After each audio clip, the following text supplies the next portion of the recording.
Hello, everybody. Welcome to another episode of Catfish Weekly. This is Catfish Weekly 38.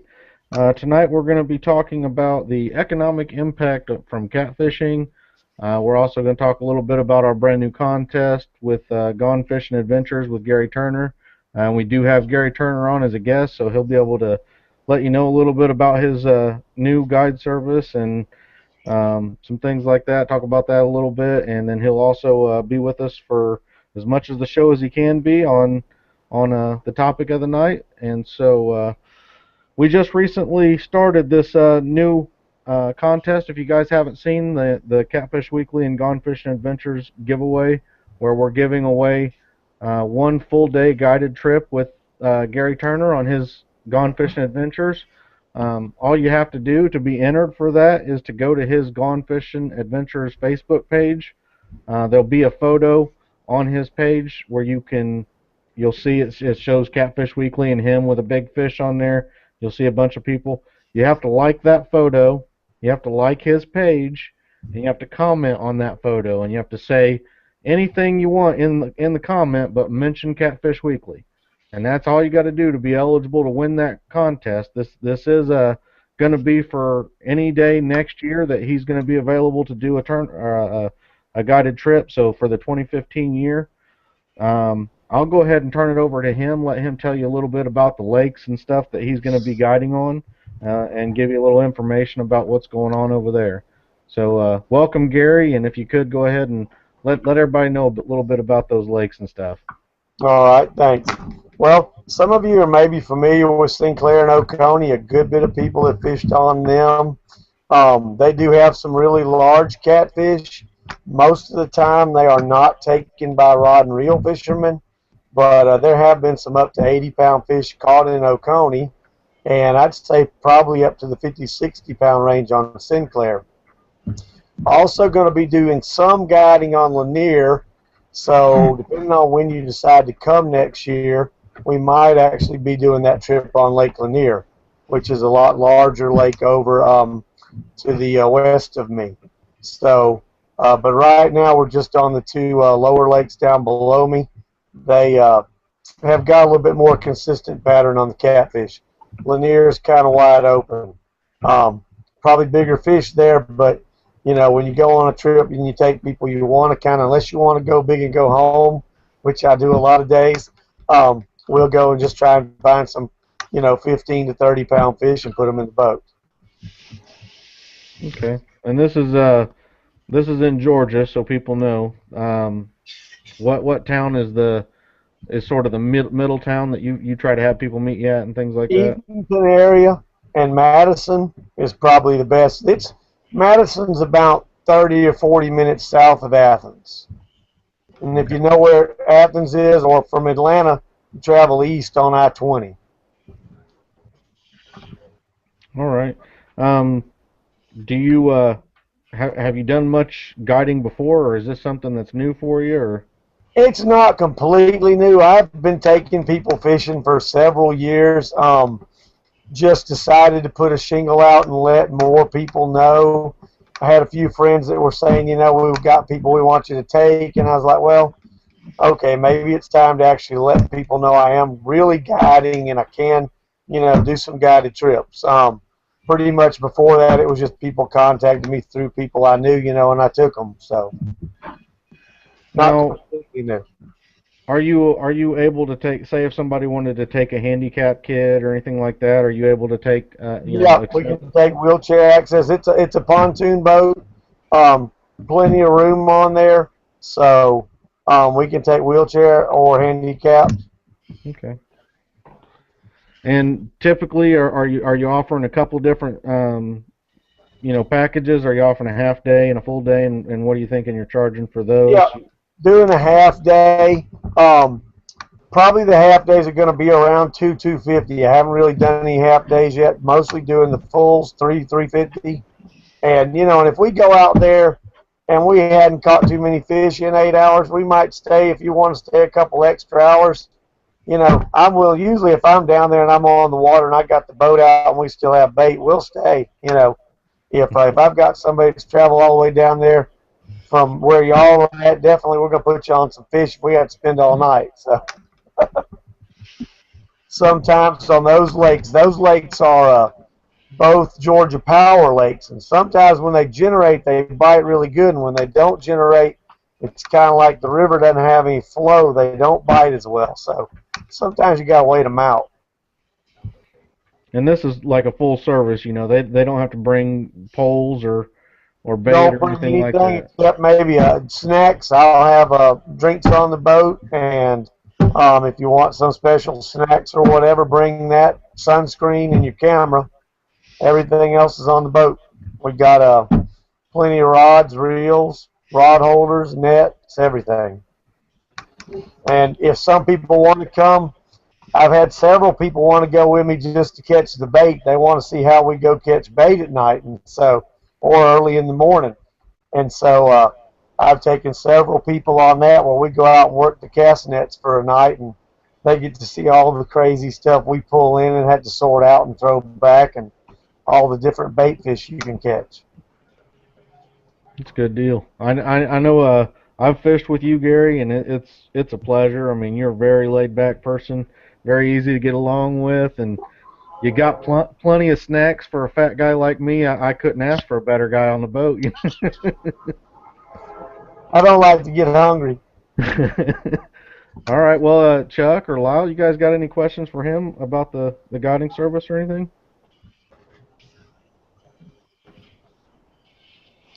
Um, what's your hours you like taking people out? Let's say in the late fall and winter time when the winter blues are running good. We're going to try and start out in the morning pretty early. I'll be down there before sunup, probably grabbing some bait. And then if they want to meet me at the dock right at sunup or a little bit before, we'll pull out. And we'll hit a couple spots there close, usually to wherever we put in. And then once it gets good, the sun gets up, we'll move. Maybe do some drifting even, depending on what's going on with the fish and what we're marking. And then we'll usually fish, if we start out at daybreak, we'll usually end up, going till 4 o'clock at least, somewhere in there. You got And stuff like I on said, you got stuff on the pontoon to block the wind and some propane heaters for sissies like me. not really too much. I usually in the winter we're going to wear jackets and stuff. I've got a bimini. We can drop a tarp on one side, but most of the time, it's not going to be really cold down here. I mean, I have gone out on some mornings where we had to scrape the ice off the seats, but usually it's not that bad down here. That's good. That's my favorite time of year to fish is wintertime. My year is just now starting up. Yeah, when everybody else is hitting the woods, that's when I like to be on the water. I hear you. I'm ready.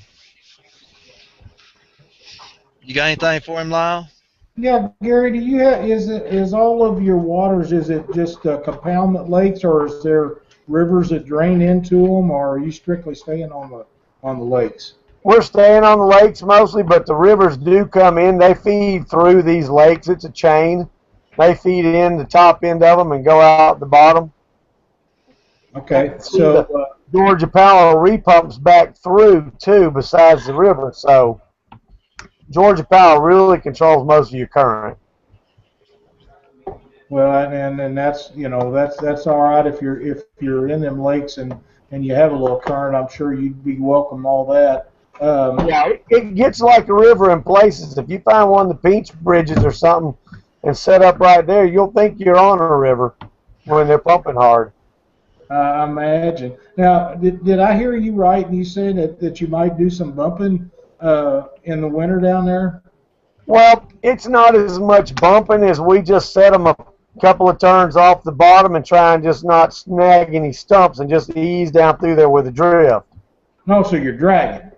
Yeah. Is your water warm enough year-round down there to do that? I guess it is. We've had good luck with that year-round. We did have a coal plant on the one lake for years, and they shut it down last year, but that was a warm water discharge that everybody liked to go fish in the winter. And it's not there anymore, so that's one thing we did lose, like a national treasure on our lake. Probably a good source of bait too. Yeah, good place to find bait. Um, and you're consistently putting what size fish in the boat? Anywhere from 10 to 25, just depends. And 25 on the lower lake, that's a good sized fish. Um, 21 pounds, I think, was the record up till earlier this year. So, but the fish are getting bigger down there. That lower lake Sinclair doesn't have as much fishing pressure as Oconee. And so those fish are actually starting to grow a little bit. Oconee's got some bruisers. I have a friend that caught a 50-pound flathead there and put it back in when he got done taking pictures with it. And we've seen some up to 80 come out on the trot lines, so they're in there. Just a matter of finding them. Well, and evidently these lakes are plumb full of shad or some sort of bait fish for them to Yeah, feed on. yeah, a lot of shad. Um, there's a lot of crappie and brim in these lakes they feed on too. But gizzard and threadfin and suckers, a lot of those. Awesome, awesome. Sounds like a good time. I wish you the best of luck, Gary. All right, thanks, Lyle. Yeah, is there anything else that you want to let everybody know about for your guide service, or do we cover pretty much everything? I think that covered most of it. Okay. Just looking forward to taking some more people fishing and getting some more pictures on the wall. I didn't have very many pictures. I do a lot of fishing myself, so I got a lot of pictures of me hanging on to fish. But it's time to get some more people's pictures up there. Yeah, I seen that you have a website, but it's not set up yet. Do you know when that should be up and going, or? Not sure yet. I hadn't had a lot of time to work on that, but I'm gonna get back to it. Okay. But yeah, we got the website. I got the Facebook page up and just working on that right now. I think it's up to a little bit over 400 likes. That's a good deal. It's only been up not even a week yet, I don't think, right? Not even a week. Yeah. Yeah. So just so everybody knows again, like I said at the beginning of the video, in order to get into the contest to win this guided trip by Catfish or by Gary Turner and Catfish Weekly, um, all you got to do is go to the Gone Fishing Adventures Facebook page, like his page, look for the contest photo. If you look on the bottom left corner, it's going to say post to wall, and you'll see one by Catfish Weekly. That's the original one. There's also going to be one by Gary Turner. I'll look at those and add those as well. But either of those, you look at the contest photo, you like that photo, and you'll see a bunch of comments. Leave a comment. You can say whatever you want. I can't wait to go fishing with Gary Turner and Gone Fishing Adventures, and thanks to Catfish Weekly. Anything like that.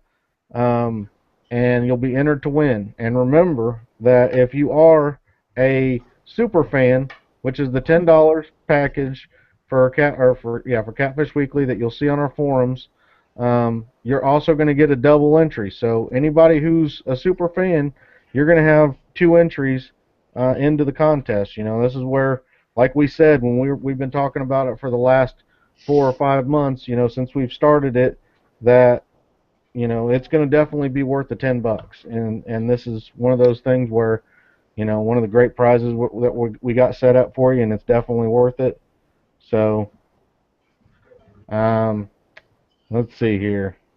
Got a question on here. No, it's something else. But we're going to go on and we're going to start talking a little bit about the economic impact of catfishing. Um, the main topic here we're wanting to say is that, I know we're going to get into a little bit of conservation talk. We're going to, I know some of you guys, oh, not the conservation again, but we got to. It all plays into the economic impact, and I'll go ahead and I'll let Lyle start us off on that, and I'll answer some private messages and stuff while I got over here on the chat. So, Lyle.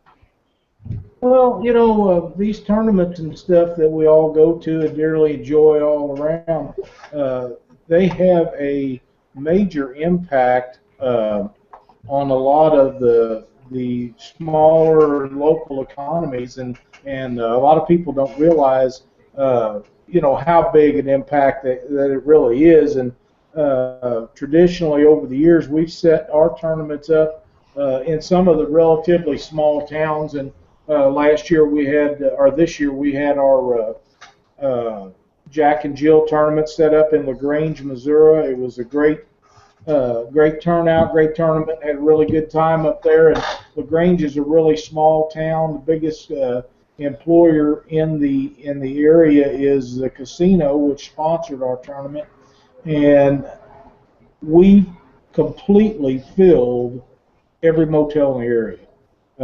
In fact, the motel that we stayed at had a truck stop across the road, and a lot of the people had to go across the road and park because there's no parking. We took all their parking, and a big bunch of the area across the road. I mean, everybody has to eat. They got to buy fuel.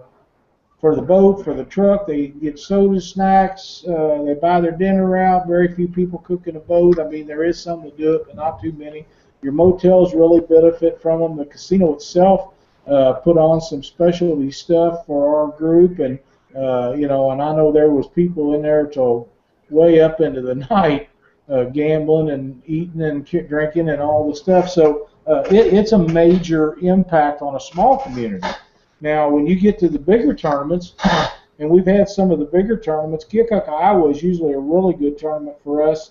The motels, the eating establishments, the convenience stores, they all do really well. So when you get to talking about what Aaron's doing down in Owensboro, I can only imagine how much that will bring in for the town of Owensboro with him having 150 boats.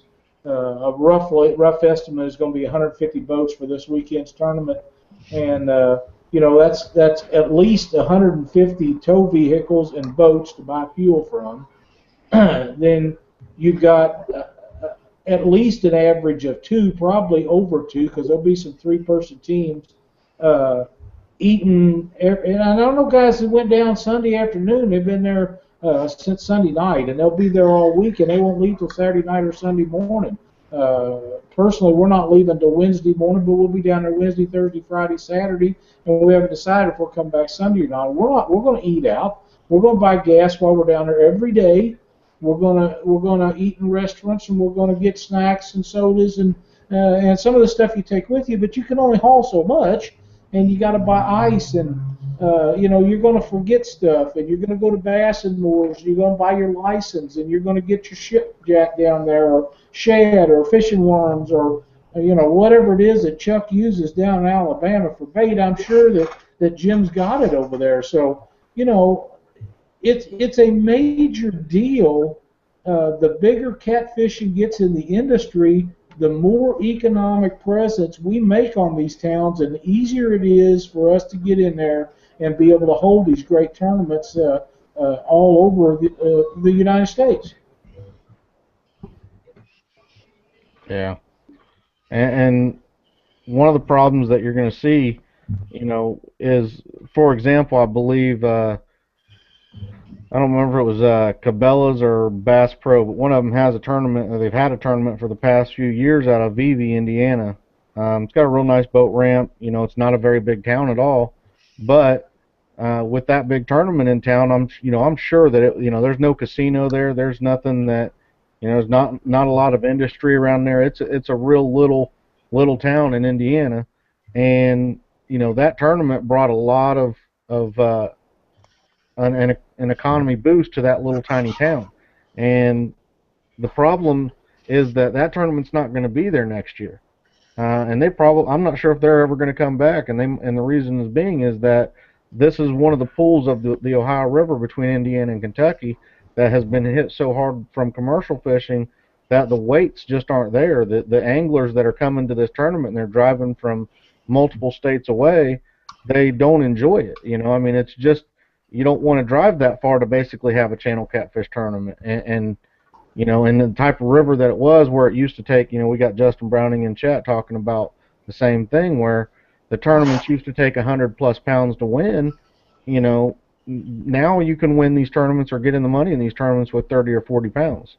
And that's just the reality of the river up here. And when you have, you have a river that is easily able to sustain a large trophy fish, catfish population, and it's just not. and the tournaments really are pretty much the most of the data that you would need. They're going to show you if you get all these tournament directors to keep their files and records of tournament results and stuff. Really, that's going to give you a good indication of how stable that river's catfish population is and what it's doing and how it's acting, and it's shown consistently to be a major decline in the trophy catfish. So, with that happening, you're going to see less and less of these tournaments, and I'm not even talking about big tournaments, because these little, even club trail tournaments that, there's probably 5 or 6 that I can think of off the top of my head in Indiana. And those little guys are going to stop even trying to go to the Ohio River. They're going to start looking at big lakes that are down south in Indiana that have big blues and have big channels and big flatheads, because that's honestly, for the most part, that is what brings anglers to a tournament, is wanting to catch a larger catfish. I mean, we fish for catfish because they're one of the biggest freshwater species there are, and so we want to catch a big fish. Me, myself, and a lot of other guys absolutely love and have a passion for the sport of catfishing. I don't have any problem going to catch channel catfish. I love catching channel catfish. I go up north to my lake up north and catch 10 to 15 pounders, and it's a blast.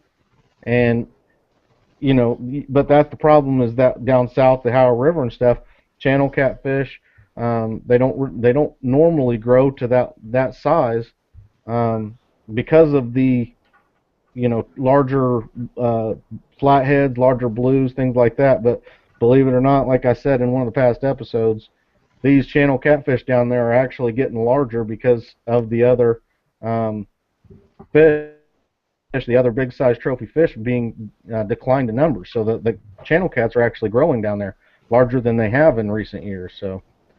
Well, and too, Chris, if you look like in our area here, and I've said this before, it used to be you never heard of anybody going to Alton. Everybody went to Clarksville. That was the go-to place for big fish. Well, they can't commercial fish it successfully in St. Louis and that area, so they go above the Alton Dam, and it used to be 5 fish limit was 150, 170 pounds.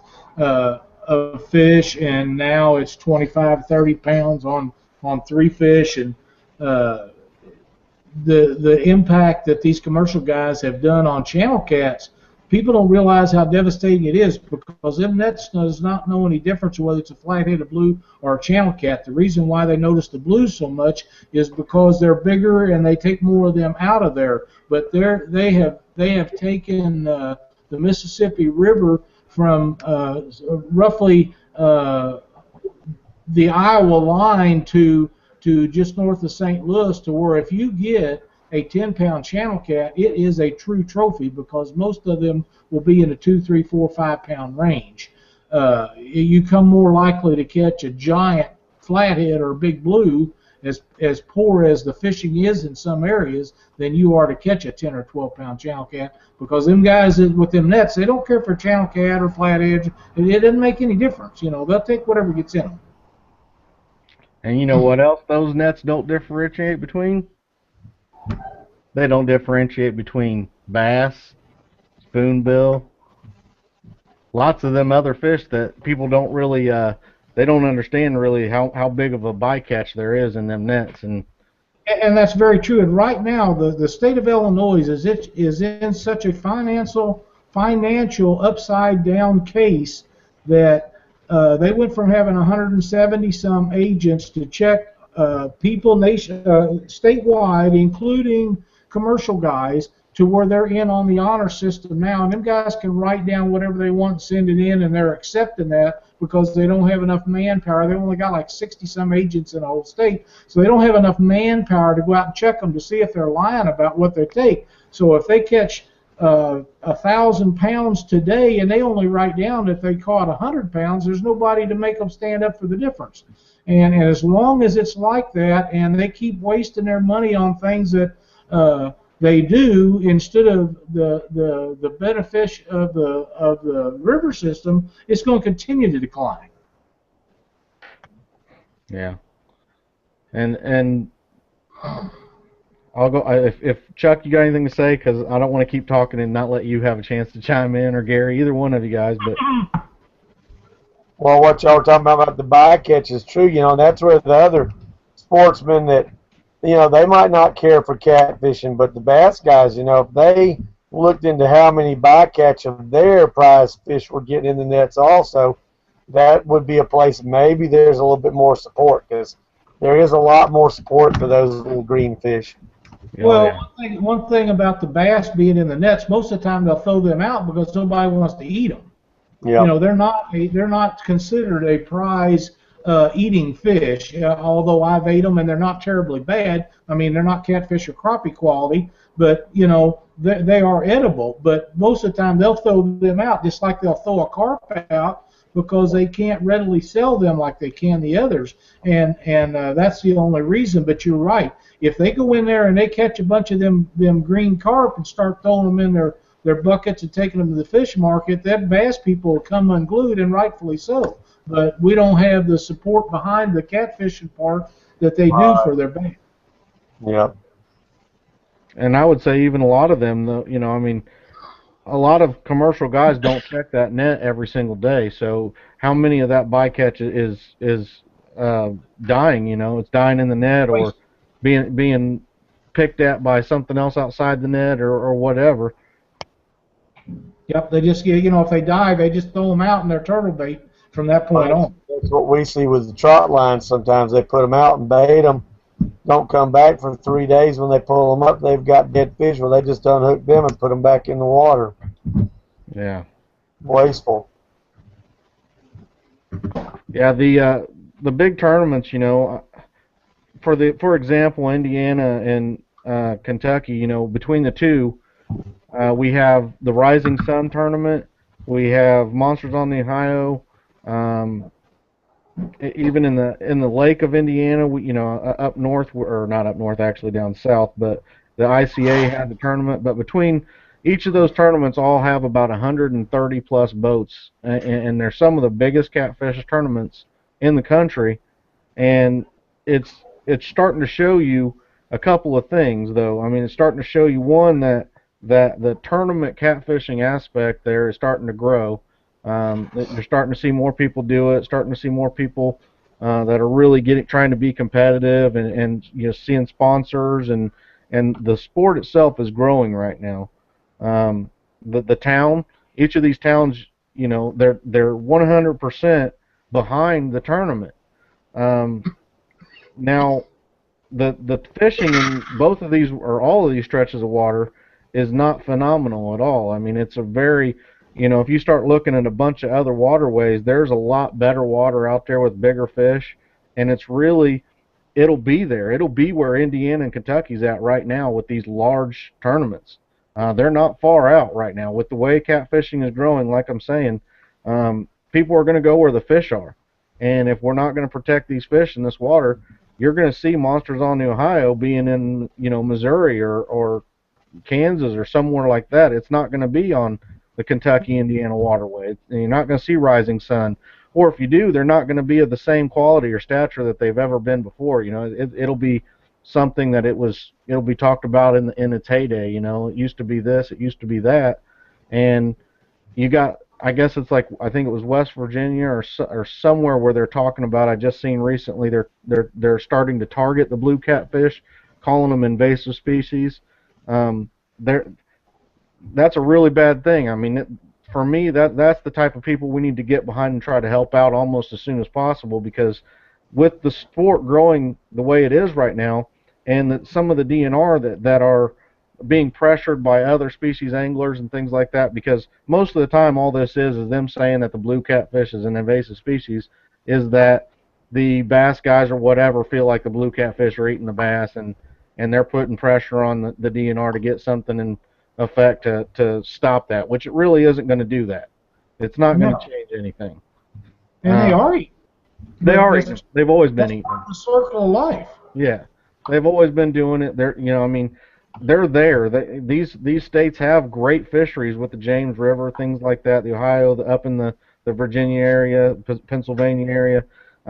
These rivers are really starting to get to where our water was. I mean, it's definitely on the rise of larger trophy size fish, and I mean, if we don't get behind them and everything, they're going to start seeing these big tournaments there as well. You're going to start seeing, if unless these DNRs start doing these things, you're going to see these big tournaments start showing up all up these rivers in these towns, and really having a almost absolutely free economic boost to these states. I mean, if I were a state senator or anybody where I could get some laws changed in my state or help protecting them, I'd be doing it, because to me this is a almost absolutely free investment for my state to bring money into my state. It's going to do it year after year. Um, like you were talking about buying licenses and buying hotel rooms and gas and ice and everything like that. Even though, it's in one community, it's going to help out that community, but it also helps out that state. I mean, in a larger scale of it, you're getting a real nice economic boost for your state. And if you can be someone that's going to help that and help grow it into something where it's not going to just be in one little town, it'll be in 5 or 6 of your towns across, the water's borders. um, It'll definitely be something, like I said, that'll be considered a free investment for you. You're going to nonstop year after year, as long as you're protecting those fish and you have something that's bringing in this crowd, you're going to have that. And you're really not doing anything monetary wise to bring it there, like building a stadium or buying a, franchise team of some sort.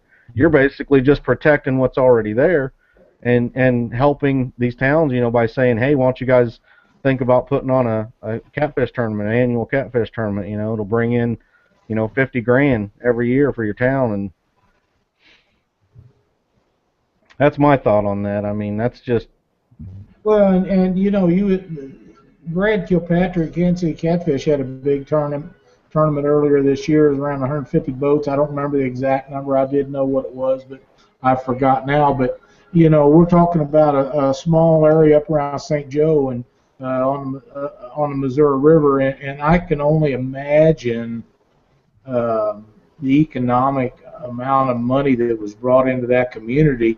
Uh, he had a huge payout, and those people was lined up there for several days in advance, as they are for this weekend.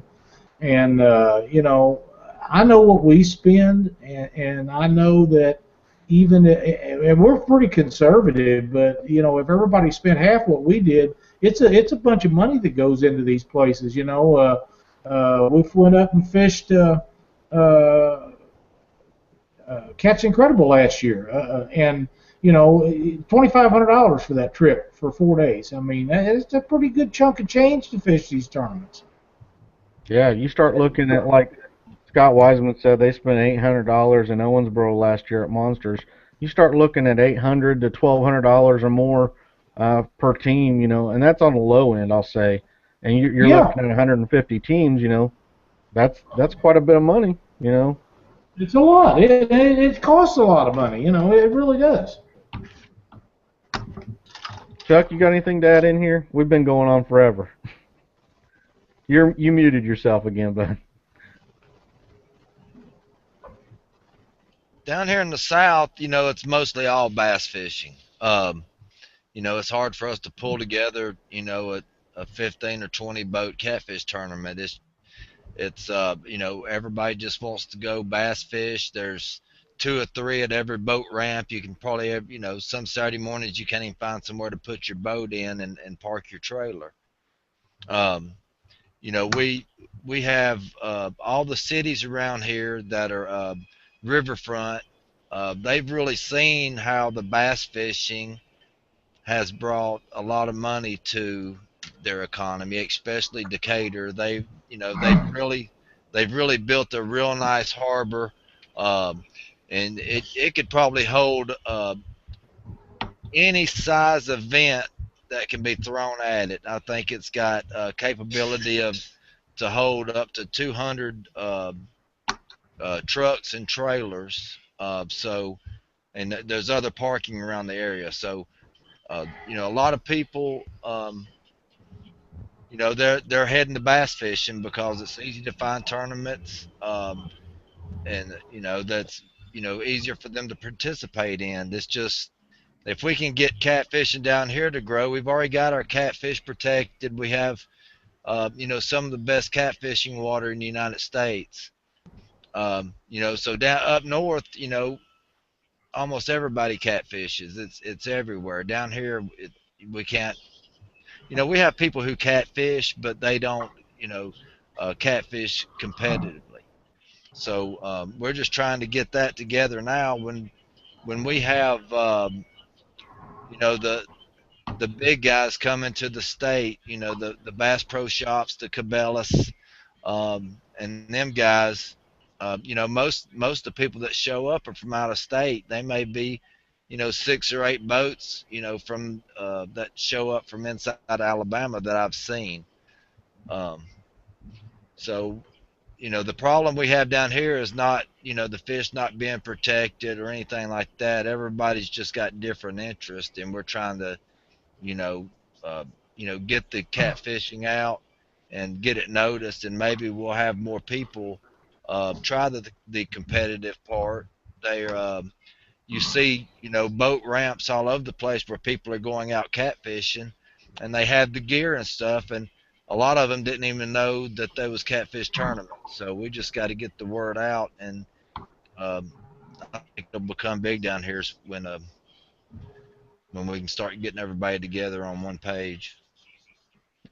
Heath Malone had a real good point too, and it's they he said they spent $300 and they haven't even left yet. I mean, they're a week out from the tournament. And that's probably going out to their local lakes, trying to catch some shad out there, trying to go into some creeks, trying to catch creek chubs, buying gas in town. That's all still part of the economic impact of catfishing in general. And it's I think me and Lyle and Chuck talked about it before. We were talking about how we really got to we need to, in a lot of ways, to in order to help catfish grow, we got to start thinking up and start really getting some better catfish products out on the market. Um, that in itself, I think, will help bring sponsors to get some bigger money payouts like the bass guys. Really, already, catfishing. You go into a store and you talk to a general manager or something that really knows the store, knows his numbers.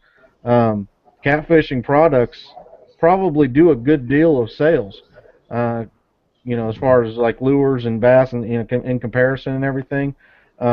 Catfish products has always been something that has been on the upper end of your profit margins, and in the stores the only problem really is that a lot of the stuff that's being sold, it's dip baits and sprays and stuff that generally isn't super effective and isn't really the super, it's more of the sitting on the bank catfishing. And I mean, if we can really help get some good products out on the market, I think people will buy them. I think it'll help bring some sponsor money to tournaments, and again, going back again to what he said, all this comes into spending money in your towns, and when you're going on tournaments, you have to drive. Like for example, I know Heath lives in the upper north part of Indiana. Him and his uncle, they have to drive probably 5.5 hours through the state of Indiana to get down to Monsters on the Ohio. That's stopping and getting something to eat at McDonald's or a Golden Corral, because we all, me, Heath, and Jason and Scott, we love our Golden Corral. Don't get us together near a Golden Corral. We're going to put the place out of business. But yeah, I mean, you got to stop and you got to get gas, and all of this, all of these tournaments, and like I said, it's not doesn't got to be a Monsters on the Ohio 150 boat tournament. These little tournaments. The ICA has tournaments all over the state, and Jason and Heath and myself, we're normally driving 3 hours to just about any tournament there is on a lake. It could be a channel cat tournament, but we're stopping and getting gas. We're buying, line or something at the store, and it really all is a huge economic impact, I believe. Well, and if you think these people don't take these small tournaments as serious as they do these big ones, you're badly mistaken. It doesn't matter if you're fishing a 10 boat tournament on the Wabash over in your area, or you're going down to fish with Aaron, if they're entered in that tournament, they're going to win it just as bad. You know, More serious. and they feel like they can compete, or they wouldn't be there. I mean, that's just the way it is. So if it takes $10 extra, or in the case of going to Owensboro, 100 extra, they'll spend that money if they think that'll make them competitive. That's just the way it is. Yeah, and I mean, we're all about, the states and stuff are all about trying to figure out ways to get people to come off that dollar. This is their passions. Their passions are the ways they're going to make them come off of that dollar. And like I said, with catfishing growing the way it is, it's definitely, I can see it in even brand new members, just the almost immediate addiction. People that have came from crappie fishing, or crappie fishing as you guys call it. Up here we call it crappie fishing, but but the immediate attraction of catching these big fish, they catch one 15, 20-pound, channel cat or flathead or blue, and it's an immediate thrill. I mean, it's nothing that compared to their crappie or crappie and bass and things like that. They're really absolutely just they're done. That's it. I'm a cat fisherman now, and Well, that's not all of them, but a yeah, lot. I would think. it's the same way with the guys up north. They talk about these giant walleye weigh 4 or 5 pounds, 6, 8, and these muskies. Oh my God, they're 30 inches long. Well, that's nothing. Compared to a true trophy catfish. I mean, them blues will still eat them fish. It don't make no difference, them blues. So a 6, 8 pound trophy walleye is just a dinner bell for a blue or a flathead. It's just the way it is. That is the true competitor, the true predator in fresh water is the flatheads and blues, and they can say what they want about the rest of that stuff. If you want to catch the king of the king fish in fresh water, then you're fishing for catfish. Yeah. Before we go on a little bit, I'm gonna do the angler spotlight. The guys that have been posting on our Facebook page, I'll say your name. Darren Maddox. I can't read my own handwriting, but Michael Bryant, Michael Bryant. That's what it is. Michael Bryant. Larry Shepard Jr., Bill Byers, Joshua David Harley. Thank you guys for posting on the Catfish Weekly Facebook page. We really appreciate it. Even if it's just questions or videos or pictures, we really like the content on there. So anybody and everybody, just post something on there if you can. Post a picture of your biggest fish you caught or the smallest fish you caught, something funny. If you got a fish slapping you in the face, that's great. We love that. Just post whatever you can on there.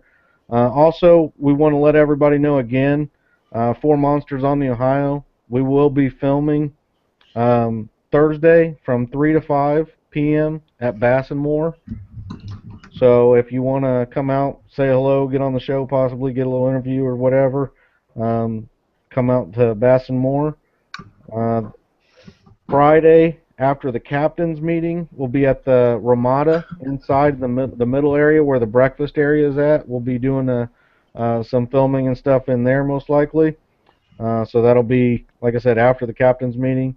Saturday after the tourney, if the weather's not bad, I know right now they're calling for some rain and stuff. If the weather's not bad, we'll try to be on the stage or around the stage area somewhere doing the show.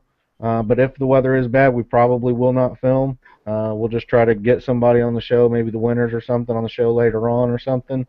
But just want to let everybody know where we're going to be at, what times we're going to be there. We really look forward to the tournament and meeting everybody. Come up to us, say hello, let us know what you think of the show. Got any suggestions? You want to curse us out? Go ahead, we can handle it. So. Well, there's a couple other things with that too, Chris. We've talked to a lot of these people and about being on the show. Daryl and Jason Bassingill, and I'm not sure if Jeff Dodd's going to be there or not. I know it's crop time for him. We talked to I think it's Rena and Ray Stitcher, Doc Lang.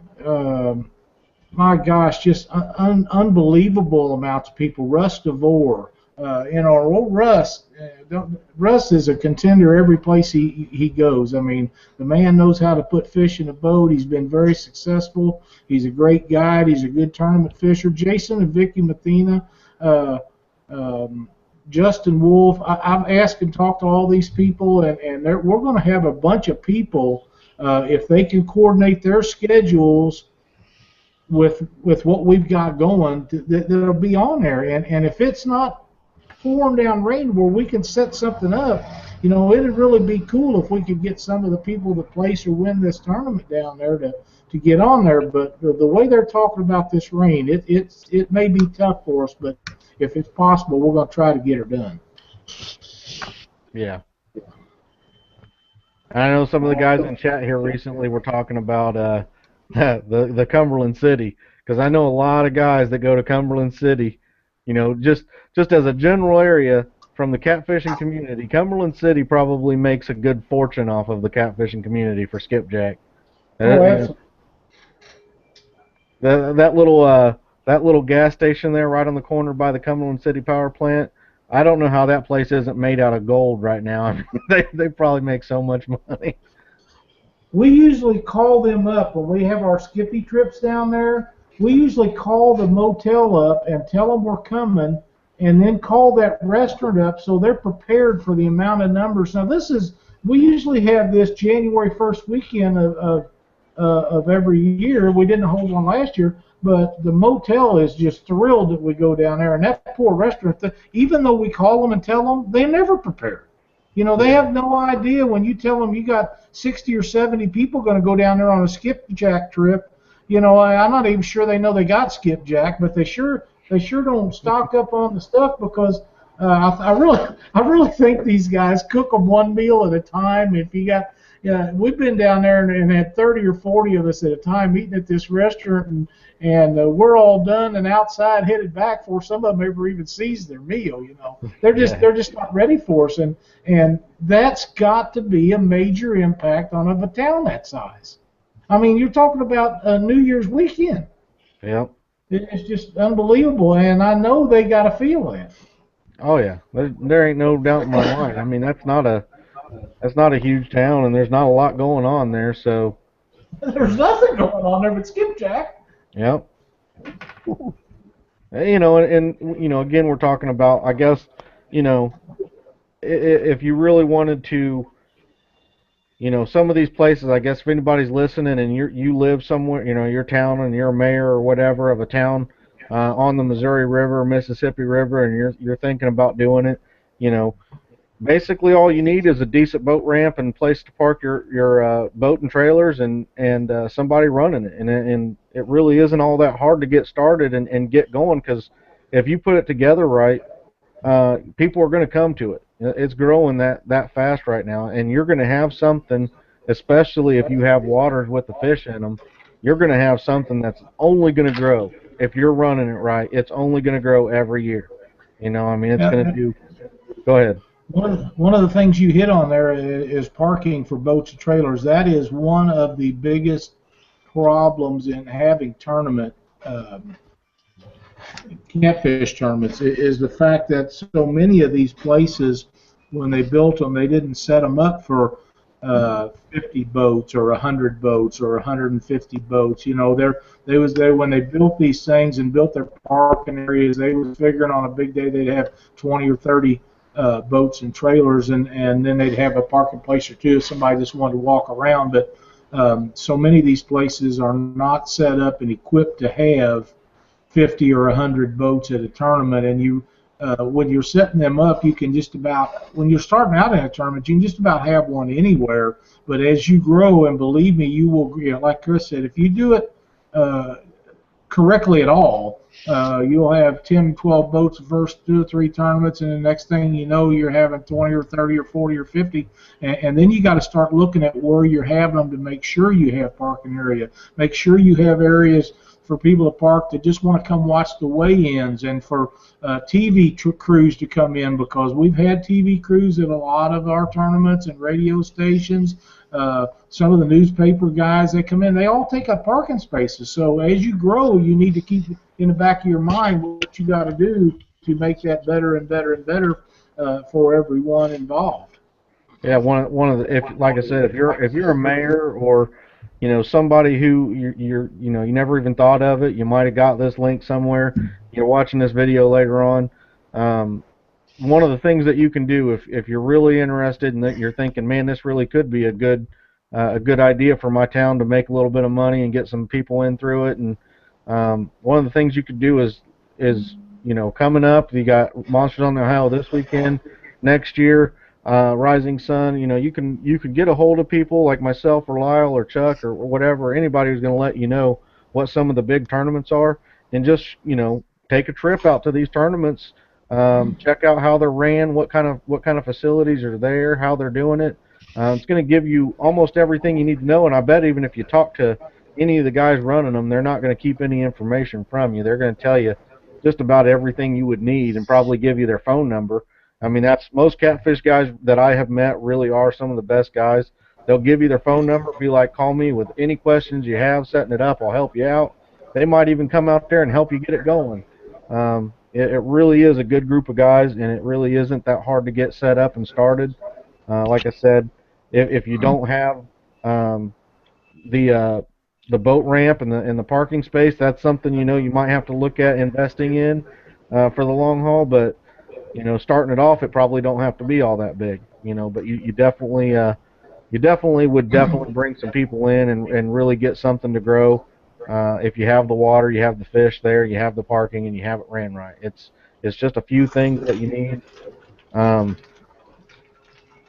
But I You think was if you talking about helping these guys get started. We touched on that with Aaron here a couple of weeks ago, and Aaron, I know, would be glad to tell anybody anything they want to know, as I have done it to a lot of these guys starting out these little trails. But bear in mind, when you're at a tournament of any size, there is so much stuff going on that if you just leave your number with the guy or get his and let him call you after the tournament or another day, it'll make a huge impact on him, because right now I talked with Aaron over the weekend, and I know he's slammed with everything he's got going, and it's that way before any tournament. And if you start doing them, you'll understand about a week ahead of time, things start snowballing, and when it comes down to the day of the tournament, nobody has really got time to sit down with you and do that. It's not that they don't want to, because we all would be happy to help you any way we can, but please understand that when you're trying to do a weigh-in or take entries or check live wells, you just don't have time for all that. Yeah, and make sure you check on liability insurance. That's a big thing that a lot of people don't do. Um, and a lot of times you might can even get a barter, get with the insurance company and say, hey, I'll advertise for you all year. I'll hang banners up. You just, we'll just trade out liability insurance for the year. Um, it, that's one thing with the bass fishing. They thought outside the box. You'll see these boats with Geico on the side. You'll see the G-Man with Toyota. Toyota don't have nothing to do with bass fishing, but they haul the boats. And if you start these little trails, just don't think about going after the little catfishing merchandise. Think about other things that can benefit these other businesses that have to do with catfish. People's got to have liability insurance. You got to have liability and full coverage on your cars. Get with these insurance companies and all this. Try to get sponsorships from them to help you out. And just think outside the box. And there's all kind of people you can get to help you out with these things. One other thing that I'll mention too, if you're interested in starting a tournament trail of any kind, remember that anytime that there is money exchanged in prizes or purchase of anything, you must have certified legal for trade scales. They're not the ones that you use for the post office or something like that, so don't get yourself in trouble. We had not bought a permit last year at a tournament, and it ended up costing us $200 fine because we didn't get a permit. We was told we didn't need one, and when we got there, we had to have one. Make yourself aware of all your presents. Here, one other thing, too, while we're on the economic stint of tournaments, I see that Brad Durick just signed on. Glad to have you on tonight, Brad. Uh, these guides in these areas where they're holding tournaments, I know several people that'll go into a place down in Texas the first part of the year, or they'll go out to where there's a big Cabela's or Bass Pro tournament down south or out east or something, place they haven't been, and they'll go in there and they'll hire a guide for a day or two to take them out and show them not necessarily spots they're fishing, but what they're looking for and what they're using for bait and where to find bait. So that's something else we hadn't even picked up on, but these guides actually do pretty well before some of these bigger tournaments in certain areas. Yeah, he Now, also. now you gotta explain that permit again. You gotta buy a permit and have your scales checked, or how does that work on that legal The for? certified scales is a legal for trade scale, and you buy them, and you have the State Department. It's a Department of Agriculture, the weights and measures. Same people that check your gas pumps stuff. They come by my house once a year and check our scales, and they put a sticker on it. If you don't have and if they're not legal for trade scales, they won't even do it. But if you don't have that sticker, you're not allowed to do anything, whether it be give away prize money or weigh something you're selling, uh, without having scales like that. And they must be checked annually. Uh, what was the other thing you asked? That was it. I just didn't Okay. know, if how you got it certified and everything. I understand now because they do, like, we have people come by and calibrate ours and put new stickers on them at work. So you just have to do about the same thing. Yeah, basically the same. And like I say, anytime money's exchanging hands, you have to have that done. It's just another expensive part of having it, and that's why people don't understand. So, whoa, I want you to have 100%. Well, you can't have 100% payouts. If you do, you're paying out $500 or $600 every time you have a tournament out of your hip pocket. Nobody can stand it for so long. I mean, that's why that's like that. There's so much expense and hidden expense in having tournaments that people do not see and or understand, or most of the time they don't even care. They just want you to pay out the most you can and have a good turnout and run it correctly, and then that's all you can ask of anybody. Yeah, because the way I always thought about it, if the scales are off a little bit, no big deal because everybody's using the same scale. That's Yeah. exactly right. Same for everybody, but that doesn't make it legal. Right. Okay, I understand that. I didn't know. I didn't know. That's something everybody needs to know right there. And also, Brad was saying that he thinks promoting the community and what it has to offer is really the way you need to go about it for day-to-day use. And like Monsters on the Ohio does, it's a good example of what he's saying here. Um, some of the restaurants, they say that, if you keep your receipt from eating at our restaurant the night before or whatever, anytime the week before Monsters, um, if you catch big fish there and you have a receipt from this restaurant that you ate there, they're going to give you another $500. They That's the had, way. That's a way that. What's that? they had that at Monsters last year. Yeah, that's the way that the community, that the tournament can help back the community, and the community can help back the tournament. They sort of will go hand in hand with helping each other. And if you're a tournament director, or a mayor or anybody who's wanting to do this, that's how you can really make it bigger, is because of the social media and everything that the way we have it right now. Things can spread like wildfire. Bass and More, they gave away a free $200 entry for anybody who spent more than $20 the past month or 2 months or something like that. So the guys who have a business, a small business in these local communities, you also got to get into the tournament as well. Talk to the director, say, hey, I'm willing to do this for you, and just throw me on your banner or advertise for me, and let them know that this is going on. That's going to bring, guys in to do that. Get you in for that as well.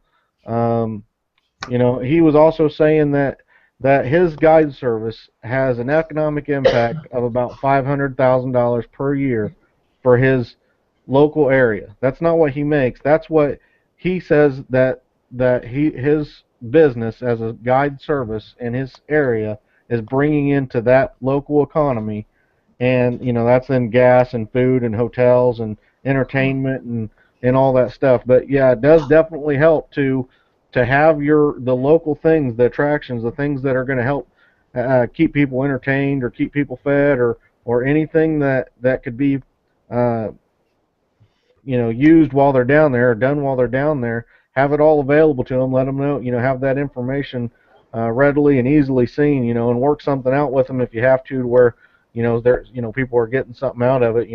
Most of the time, that $500 that they're giving away, they're gonna be jam packed like Lyle was talking about that little tiny restaurant down in Cumberland City.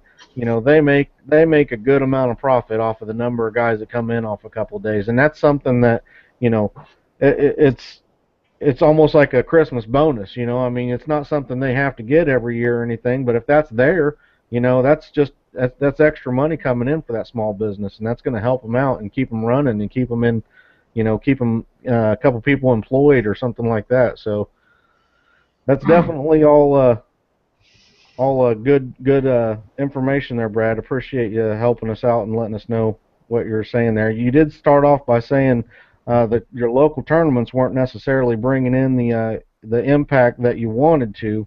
I think that your idea is what you said, and possibly the promotion of the tournament, that all those things would probably help that. Uh, and maybe the sport itself in your area just hasn't grown to the point it is in some other areas, but I definitely would guess that it's on the rise and that you'll probably start seeing more and more in the future. So I definitely think They have an outstanding tournament up there his way, and I know Brad doesn't really fish tournaments, and that's all fine and dandy. But that cat's incredible tournament. If you like to fish for channel cats, catch a lot of fish, a lot of big channel cat. It's one, and we're talking about the Red River, and most people don't understand the Red River is really small, and you get 130, 40, 50 boats taking off across across that thing, and it's like taking off in a dirt track race or something. It's pretty exciting. and we're talking, when we're saying big channels, we're talking 25, 30 pound channel cats. Yeah. We're not talking in my neck of the woods big channel cats, 12 pounds, 15 pounds. So I could only imagine. I mean, because really channel cats, especially river channel cats, they have just the most fight in them. I could only imagine a 25 to 30 pound channel cat from the river. The people that don't understand what a 20 or 25 pound channel cat would do, especially in river current, like the Red River has current. It's not just a dormant a pool of water. If you don't think that they're pound for pound the best fighting catfish there is, give Brad Durick a call at Brad Durick Outdoors and let him take you on a trip and put you on some of them giants, and you'll come back with a whole different outlook on channel cats. And then after you do that, call up Gary Turner with Gone Fishing Adventures. Yeah. Take him down there and tell him to put you on some big blues and flatheads. Yep. But you guys got anything else for the topic of the night?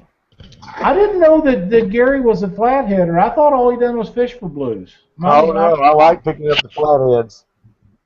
I didn't realize that are you guiding for flatheads too then? I must have missed something here. Yeah, we'll pick up flatheads too. Oh, baby. So yeah, we like dragging them out of the woods. They're the king of cats. I'd love to catch them more than anything in the world. So you're going to do some all-nighters next year on flatheads? Oh, yeah. We did a bunch of all-nighters this year and all day the next day, too. we took one trip, we stayed out 34 hours. The same guys, you took different people out? No, that was the same guys. Me and a couple of my buddies just went out and stayed out and stayed out and stayed out. we had a big cooler full of food and drinks. We just stayed on the boat. That All sounds right. about like some crap I pull.